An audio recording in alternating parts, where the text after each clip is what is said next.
핵심적인 요소는 1장 8절에 나오는 복음과 함께 고난을 받으라 하는 말씀입니다. 복음과 함께 고난을 받는 삶. 그것을 우리가 디모데후서를 통해서 계속적으로 묵상을 하는데, 우리가 복음과 함께 고난을 받는 삶을 살려면 먼저 그 복음이 뭔지를 분명히 알아야 그 복음과 함께 고난을 받는 삶도 가능하겠습니다. 오늘 본문 2장 8절에서 우리가 복음과 함께 고난을 받으려면 복음을 알아야 되는데, 그 복음이 무엇인지를 분명히 말해주는 가장 좋은 방법은 8절에 보시면, 내가 전한 복음대로 다윗의 씨로 죽은 자 가운데서 다시 살아나신 예수 그리스도를 기억하라. 그러니까 복음이 무엇인지 그냥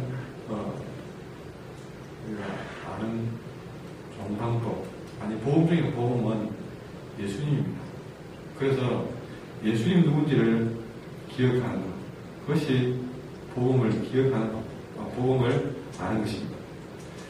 그럼 우리 복음에서 예수님이 빠지고서는 복음이 될 수 없습니다. 아무리 부자로 만들어주고 행복하게 해주고 형통하게 해준다, 우리 그것이 복음인 줄 생각하는데, 진짜 복음은 예수님입니다. 예수님을 뺀 복음은 복음이 아닙니다. 그러니 우리가 오늘 여기서 제일 중요한 것은 예수님이 누군가를 기억하는 것입니다. 그래서 성경은 뭐랍니까? 바로 그 예수님이 다윗의 자손으로 나시고 죽은 자들 가운데에서 다시 살아나신 분이라고 표현합니다. 이게 아주 짧은 말 속에 다 들어있는데요, 실제는 다윗의 자손으로 나신 분이다.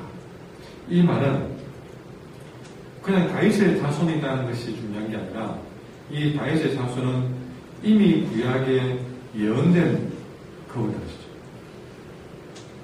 구약에 예언이 되어 있던 그분이고, 또 이 말씀은 다윗의 손이다, 자손이다. 이 말은 예수님이 육신을 입고 왔다는 것입니다. 우리가 예수님이 아무리 하나님의 아들이라고 우리가 믿으면서도 그분이 육신을 입고 왔다는 사실을 부인해버린다면, 이거는 온전한 복음이 될 수가 없습니다. 어떤 분들은 예수님을 위한다고 그저 하나님의 아들인 것만, 그러니까 그분의 신적인 것만, 그래서 풍랑을 명하면 풍랑이 그치고 또 죽은 자를 살리고 하는 예수님의 신적인 면만 믿고 그것만 전파한다면, 여러분 그것은 위한다고 생각할지 모르지만 그건 온전한 복음이 아닙니다. 진짜 예수님이 하신 일 중에 중요한 것은요, 육신을 입고 오셔서 우리의 죄를 다 담당하고 우리의 죄값을 지기 위해서 십자가에서 100% 완벽한 고통과 죽음을 당했다는 것을 우리는 분명히 해야만이 된다는 것이죠.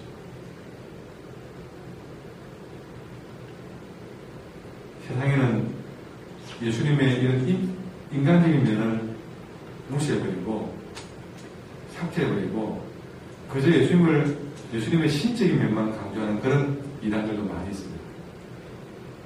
그리고 어찌 보면 예수님의 신적인 면을 강조하니까 별 문제 없는 것처럼 보이지만, 예수님은 신적인 면과 인간적인 면, 심지어는 우리와 똑같이 우시고 똑같이 피곤하면 주무셨고 똑같이 못에 찔리면 고통을 똑같이 느끼는 인간적인 면도 우리가 믿어야 합니다. 이것이 온전한 복음이 될 수 있는 것입니다. 그래서 다윗의 후손이라는 말도 꼭 넣은 것이죠. 그리고 죽은 사는 자들 가운데에서 라는 말 속에는 십자가가 되어 있습니다. 그렇게 십자가를 지시고 또 죽은 자들 가운데에서 다시 살아나신 분, 부활하신 주님을 말합니다. 이게 다 포함되는 것이죠. 그러니 다윗의 씨로 인간의 육신을 입고 오신 성육신하신, 그리고 죽은 자 가운데에서 십자가 지신, 다시 살아나신, 부활하신, 이것이 바로 예수님이고 이것이 바로 복음이라는 거죠. 이런 복음과 함께 고난을 받아라 라고 말씀하셨습니다. 여러분, 우리가 가진 복음은 크게 두 가지입니다. 십자가로 인해서 죄의 승리하는 복음. 주님 십자가 지심을 위해서 우리는 죄로부터 승리했습니다.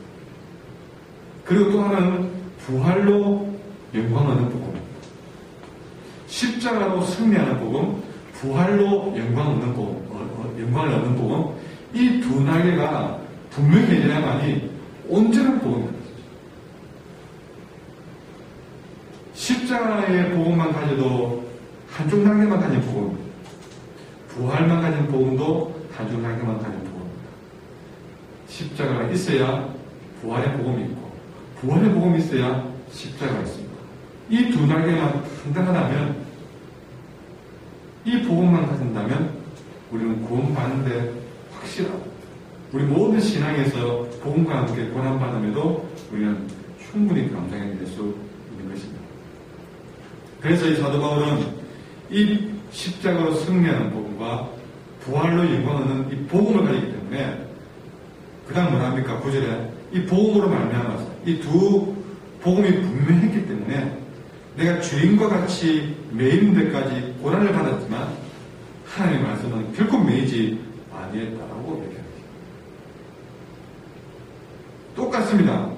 우리도 십자가로 승리하는 복음과 부활로 영광을 얻는 복음이 내게 든든하다면 우리 어떤 고난이 와도, 그 고난이 나를 어떻게 부여잡아도 우리의 믿음은 절대 매이지 아니하고, 우리가 믿는 하나님의 말씀은 더욱더 내 마음 속에서 살아 역사할 줄 믿습니다.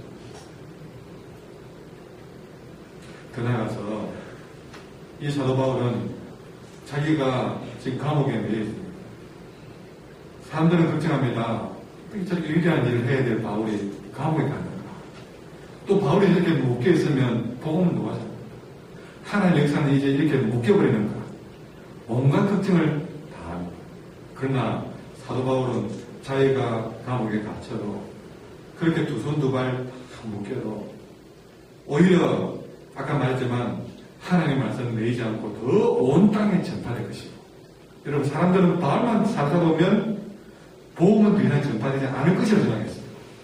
그러나 바울이 묶여도 복음은 전 세상에 그게 막을 수 없을 만큼 점점 퍼져나갔습니다.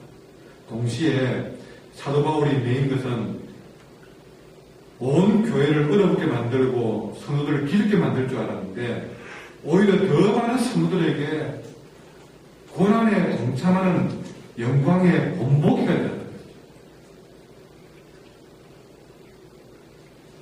그래서 내가 이렇게 매여도 이것이 오히려 더 택함받은 자들에게 이것이 더 아름다운 자극이 되어서 나도 바울처럼 저렇게 기꺼이 복음과 함께 고난에 동참하는 사람이 되어야 되겠다 하고 뒤따르는 30배, 60배, 100배 더 많은 또 다른 바울을 만들어내게 된다는 사실을 기억하고, 바울은 이 모든 고난을 인내하면서 참아낸다고 간증하고 있습니다. 처음에 내가 잡혀 들어갈 때는 하나님 어떻게 해야 됩니까? 내가 이렇게 잡혀 들어오면 교회는 어떻게 하고요, 복음은 어떻게 하고 있지만 잡혀 들어와서도 하나님께서 쉬지 않는 걸 보고, 그는 오히려 기뻐하면서 인내하면서 자신의 고난을 감당해내고 있는 것입니다. 그렇게 그는 감옥에서도 복음과 함께 고난을 받아내고 있는 것입니다. 여러분, 우리가 살아가면서 오늘 말했던 이 말씀대로 우리는 살아있습니다. 내 마음 가운데 십자가로 승리하는 복음과 부활 영광하는 복음을 붙잡으면 여러분도 복음과 함께 고난받는 그 영광의 때에 바울이 같은 그 길에 우리도 함께 서게 될 줄 믿습니다. 혹시나 복음 때문에 좀 여러분이 핍박을 받습니까? 손해를 봅니까? 걱정하지 마시고 거기에 매이지 마십시오. 그럴수록 하나님의 말씀은 더 살아서 역사할 것이고 또 다른 귀한 믿음의 역사를 여러분 보게 될 것입니다. 그래서 분명히 말합니다. 11절에 미쁘다 이 말이여 정말 믿을 만하다 이 말이에요. 이 말씀을 굳게 믿고 따르라는 것입니다. 그러면서 하는 말씀이 우리가 주와 함께 죽으면 또한 함께 될 것이다. 그렇게 복음과 함께 고난받기 위해서 주님과 함께 내가 죽는다면 그런 사람은 분명히 주님과 함께 살 것이다. 그리고 12절에 그렇게 믿음을 가지고 주님과 함께 참으면 언젠가는 그는 주님과 함께 왕노릇하며 온 세상을 주님과 함께 다스릴 날이 올 것이다. 지금 빼앗기고 묶이고 당할지 몰라도 언젠가는 그들을 다스리며 왕노릇할 날이 올 것이다. 근데 그 고난이 두려워서 그 고통이 힘겨워서 우리가 혹여라도 살아가는 과정에서 주님을 부인하면 복음과 함께 고난받는 것이 두려워서 주님을 부인하면 이 부분을 세 번째 이렇게 배웠습니다. 그분을 모른다고 딱 잡아야 됩니다.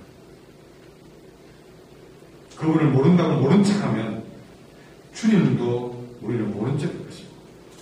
우리가 힘들다고 나 그런 분 모릅니다라고 딱 잡아대면 그분도 우리를 하늘에서 나 저 사람 모른다라고 잡아 될 것이다. 여러분, 우리가 이 세상에서 복음과 함께 고난받고 주님을 우리가 인정하면 그분과 함께 죽으면 우리는 그렇게 영광스러운 날들이 기다릴 것입니다. 바울은 십자가 복음이 언젠가는 영광의 복음이 된다는 것은 믿을 수 없는 인간의 준 약속이 아니라 바로 13절에 보시면 우리는 믿지 못할 인간일지라도 주님은 항상 믿을 만한 분입니다. 그분은 자기를 부인하실 수 없느니라. 그래서 여러분 우리가 이것이 인간이 준 약속이라면 불안합니다. 주님이 준 약속이기 때문에 그 주의 약속에 근거한 것이기 때문에 우리는 확실하게 믿고 복음과 함께 고난을 받아야 하겠습니다. 복음과 고난 받으면서 망설이지 마십시오. 주님이 준 약속은 언젠가는 주와 함께 살 것이고 주와 함께 왕노릇할 것이라고 우리 약속을 하고 있습니다. 그러나 바울은 성도들에게 이 십자가 복음을, 부활의 복음을 기억하라고 하면서 더 이상 14절에 보시면 너는 그 일로 이 일을 기억하게 하면서 기억할 것은 십자가의 승리의 복음과 부활의 영광의 복음 이것만 기억하고 다른 것 가지고 말다툼하지 말라고 그것을 하나님 앞에서 엄히 교인들에게 가르치라고 말하고 있습니다. 그 중요한 것 빼고 다른 것 때문에 말다툼하지 말라. 그거는 절대 우리 신앙생활에 유익이 없다. 도리어 이것저것 중요한 것 빼는 거 다른 것 가지고 얘기하면 듣는 자들이 헷갈리게 되고 망하게 됩니다. 무관치한 말 가지고 필요 없는 객까지 가지고 이렇다 저렇다 말다툼하지 말라는 것입니다. 유익하지 못하는 것이죠. 그럴수록 너는 15절에 진리의 말씀을 옳게 분별하였어. 부끄러울 것이 없는 일꾼으로 인정된 자로 자신을 하나님 앞에 드리기를 입니다. 여기서 우리는 중요한 말씀을 받아야 됩니다. 여기서 14절에 말다툼을 하지 말라고 하나님 앞에 의미합니다. 16절에 막는데 그때 말해버리라고. 여기에 말이라는 말이 공통적입니다. 무슨 말이냐면 우리가 이제 이런 복음과 함께 고난받는 이 일을 기억하고 말다툼을 하지 말라. 막는데 그때 말해버리라. 쉽게 말해서 말만 하는 그런 신앙생활을 버리는 것입니다. 아직도 교인들 속에는 말로는 온갖 십자가를 가지고 말로는 온갖 복음을 다 선포하고 말로는 항상 주님 위해서 사는 것처럼 살지만 실제로 보면 여전히 그런 복음과 함께 고난받는 일들을 하지 못하고 있고 15절에 나온 것처럼 여전히 그런 자신을 하나님 앞에 드리지 못한 사람들이 있다. 복음과 함께 고난받는 것은 말로 가지고 내가 그래 복음 전한다, 내가 십자가 진다, 주님 사랑해요, 말로만 가는 것이 아니라 것입니다. 복음과 함께 고난받는 것은 진짜 자신을 하나님 앞에 드리는 사람. 복음과 함께 고난받는 것을 위해서 자기 자신을 드리는 사람. 진짜 복음과 함께 고난을 받는 사람입니다. 말로만 하는 것이 아닙니다. 말로만 하는 것은 14절에 나오는 것처럼 위기 하나도 없다. 오히려 말로만 함으로써 그는 신앙생활 하는 것처럼 하고 살다가 사실은 그는 망하는 길을 가고 있는 것입니다.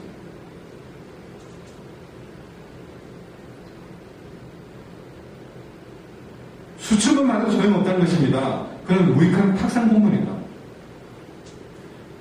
현장에서 십자가 한번 제대로 지는 것, 복음과 함께 고난받는 것, 주님과 함께 죽는 것, 그 하나가 천만의 말보다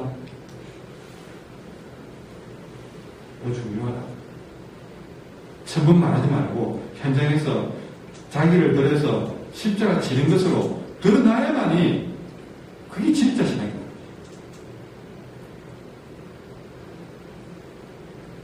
불필요한 말로 떠드는 신앙 대신에 현장에서 십자가를 지라 것입니다. 이것이 오늘 주님 우리에게 부탁하시는 것입니다. 자신을 하나님께 드리기를 힘써. 한 가지 말씀이라도 말씀을 지키는 일에 힘을 써야 합니다. 여러분 주일날 말씀을 전파할 때에 여러분 그 말씀을 듣고 아멘, 아멘으로만 끝내지 말아주십니다. 아멘이 정말 중요한 신앙이지만 아멘으로 끝나는 신앙은 참으로 무익한 것이다. 잘못하면 그것도 습관이 되어서 결국 그것이 자신을 망하게 만드는, 내가 아멘, 아멘 잘하니까 내가 신앙생활 잘하고 있는 것 같다라고 스스로 쏟게 만드는 길이다. 아멘보다 더, 1000가지 아멘보다 더 값지고 중요한 것은 한 걸음 자신을 들어 나가는 여러분 삶이 더 중요한 것입니다.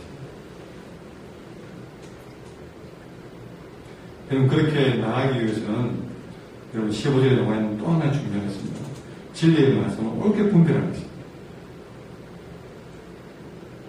진리의 말씀을 옳게 분별하여 산다면 여러분 우리는 그 말씀을 붙들고 우리 주저없이 세상 속에서 그 말씀을 실현해야 되겠습니다. 이 강단에서는 항상 이런 진리의 말씀을 올바르게 가르치기를 힘쓸 것입니다. 어쨌든 한 말씀이든 여기서 정말 진리의 말씀을 바르게 가르치려고 몸부림친다면 여러분은 그 말씀을 옳게 분별해서 세상에서 정말 이 말씀이 진리인 줄 알고 과감하게 자신을 하나님께 드리기를 힘쓰는 것이 이 두 박자가 착착만에 들어간다면 우리 한길교회 성도들은 참으로 복된 삶이 될 줄 믿습니다. 저는 정말 우리 교인들이 말만으로 거치는 신앙생활을 정말 버렸으면 좋겠어요. 한 말씀이라도 산 속에서 복음과 함께 고난받는 그 일을 두려워하지 않고 살려고만 한다면 하나님 여러분의 삶을 정말 멋지게 바꾸어 갈 수 있습니다. 마지막으로 다시 강조합니다. 십자가로 승리하는 복음, 부활로 영광 얻는 복음, 이 두 날개를 든든히 하시고 복음과 함께 고난받읍시다. 기도하겠습니다.